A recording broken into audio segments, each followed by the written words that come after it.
in 1939, after spending the winter vacation in Palm Beach with his family, John Kennedy flew north and in February sailed for Europe.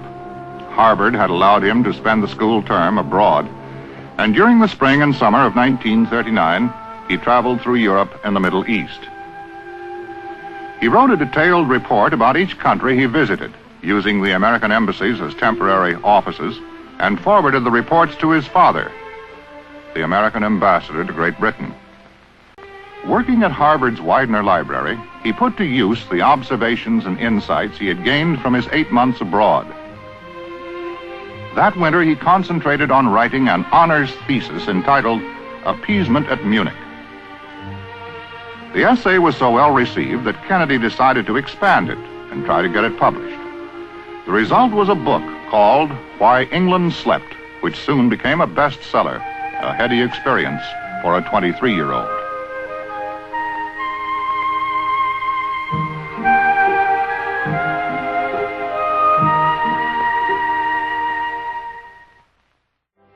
His act of heroism as the skipper of PT 109 is familiar to every American. With characteristic understatement, he would later dismiss it with, "It was involuntary. They sank my boat." But the courage, endurance, and leadership he displayed after his boat was rammed by a Japanese destroyer constituted one of the outstanding acts of heroism in a war that knew many heroes. After the death of Joe Kennedy, Jr., Ambassador Kennedy had been urging his son John to enter politics. And although he had mixed feelings about a political career, early in 1946, John Kennedy filed in the primaries against 9 opponents for the Democratic nomination for Congress, representing Boston's 11th Congressional District. And on January 3rd, 1947, at the opening of the 80th Congress, John F. Kennedy was one of 435 members sworn into the United States House of Representatives. In 1951, Congressman John Kennedy was not among those who were dominated by the fear of communists in government. And I think that the stories of communism within the executive branch of the government have more or less died out, and I think that determined efforts have been made to rid the executive branch of the government of the communists, and I think it's been done on the whole. In 1951, the war that was then called the Indochina War, and would later be called the Vietnam War, had been in progress for 5 years. During his world trip, Congressman Kennedy spent 10 days in Indochina. His observations were critical. In Indochina, we have allied ourselves to the desperate effort of a French regime to hang on to the remnants of empire. There's no broad general support of the native Vietnam government among the people of that area. To check the southern drive of communism makes sense, but not only through reliance on the force of arms. The task is rather to build strong native non-communist sentiment within these areas and rely on that as a spearhead of defense rather than upon the legions of General de Lattre. To do this apart from and in defiance of innately nationalistic aims spells foredoomed failure. You made a speech, and in it you said that our representatives abroad, and I quote, were unconscious of the fact that their role was not tennis and cocktail, but the interpretation to a foreign country of the meaning of American life. As I said in that, which you read from, that speech, I said that a lot of our representatives are doing an excellent job under very difficult conditions. On the other hand, I think too many of our representatives are, use the words playing tennis and cocktails. I think, but more basically, that quotation would continue in not knowing the country to which they are accredited, and knowing very little of the people, very little of the language and the customs, not really representing what we would like to feel are the representative American types in the Foreign Service. I think that this has been something that's been talked about for 20 years, but I think that it's something ought to be done about. I think there's a lot of young men who are very interested in going in the Foreign Service. I don't know where they got a lot of the ones that I saw. During much of his stay in Congress, John Kennedy left Washington on Thursdays and flew up to Boston to spend long weekends traveling around Massachusetts, building a statewide image. And in April 1952, when he announced his candidacy for the United States Senate, the months of arduous campaigning that lay ahead only meant intensifying what he had already been doing for 3 years.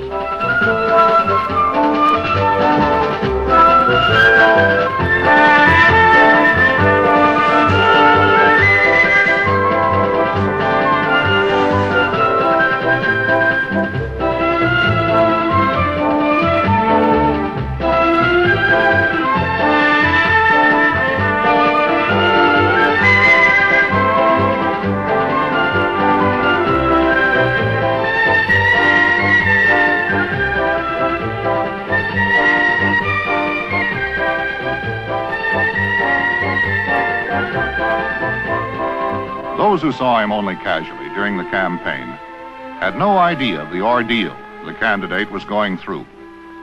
Kennedy's relaxed smile belied the obvious evidence of his crutches, and only those close to him knew of the excruciating pain that his back was causing much of the time.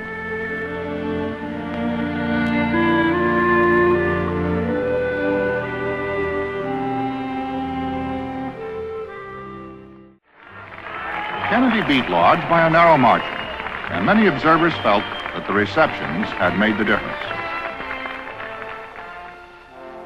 On January 3rd, 1953, John F. Kennedy became a United States Senator. So help me God.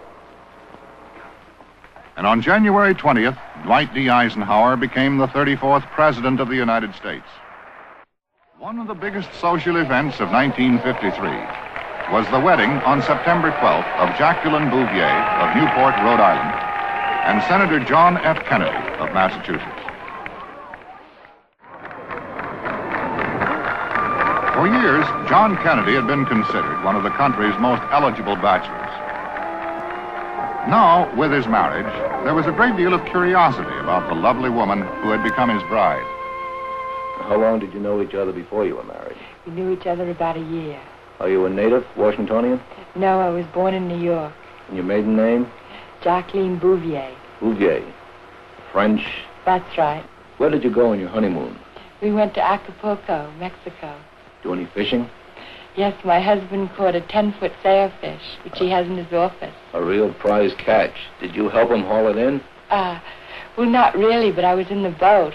All I did was pour water on him. You poured water on him? Yes. You say him, you mean the fish? Well, no, The fish just came? my husband. On your husband?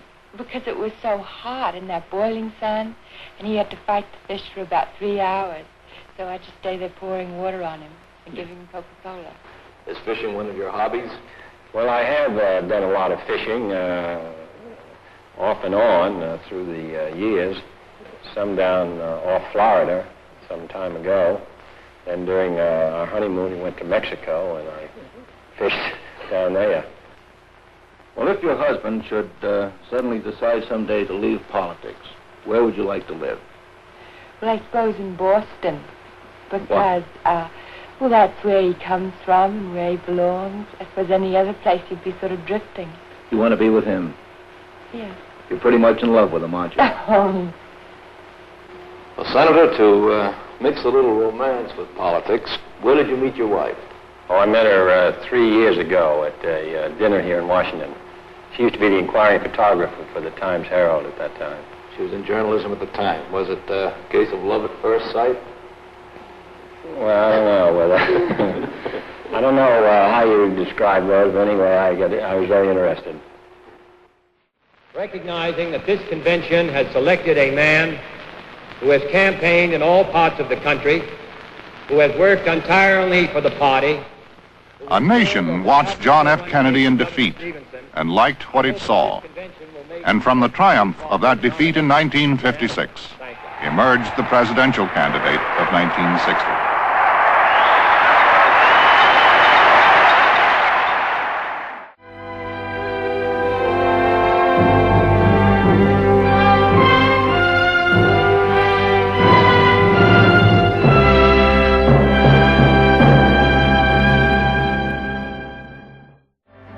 January 20th, 1961.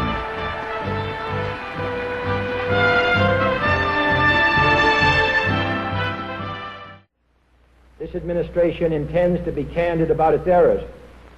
For as a wise man once said, an error doesn't become a mistake until you refuse to correct it. We intend to accept full responsibility for our errors, and we expect you to point them out when we miss them. Without debate, without criticism, no administration and no country can succeed, and no republic can survive.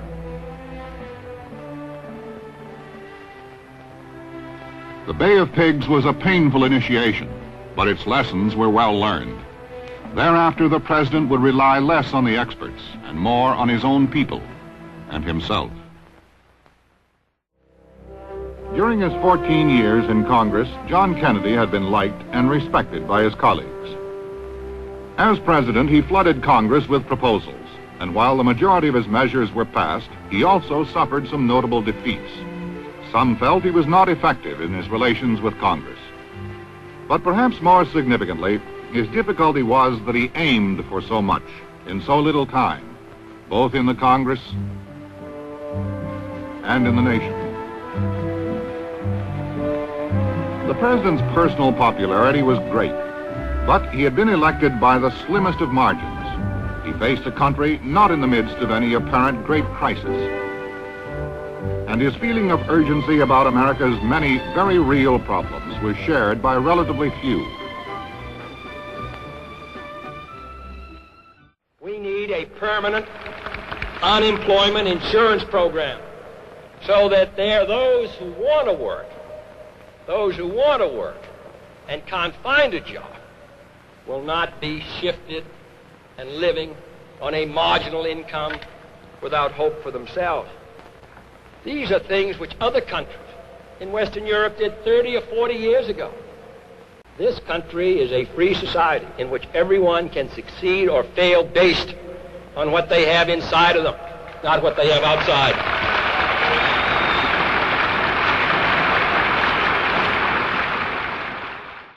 Harry Truman once said there are 14 or 15 million Americans who have the resources to have representatives in Washington to protect their interests, and that the interests of the great mass of the other people, the 150 or 60 million, is the responsibility of the President of the United States, and I propose to fulfill it.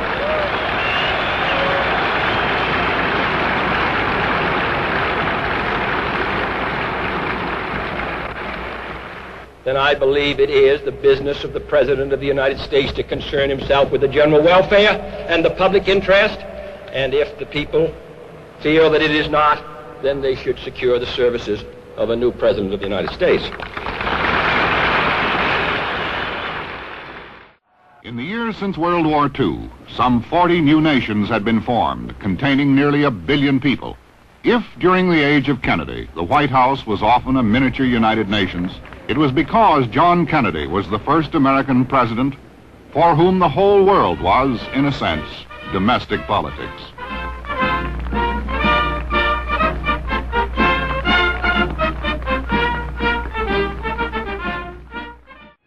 After Vienna, President Kennedy had predicted that there might have to be a moment of supreme risk before Khrushchev would be convinced that conciliation did not mean weakness, and before the world could be led beyond the Cold War. That moment came in October 1962 with the missile crisis. We aren't able overnight to solve all the problems that this country faces. But is that any good reason why we should say, let's not even try? That's what we're going to do today. We are trying. We are trying.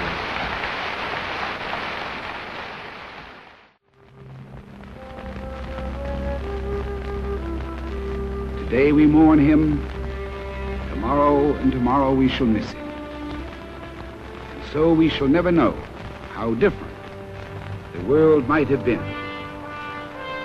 had fate permitted his blazing talent to live and labor long, man's unfinished agenda for peace and progress for all.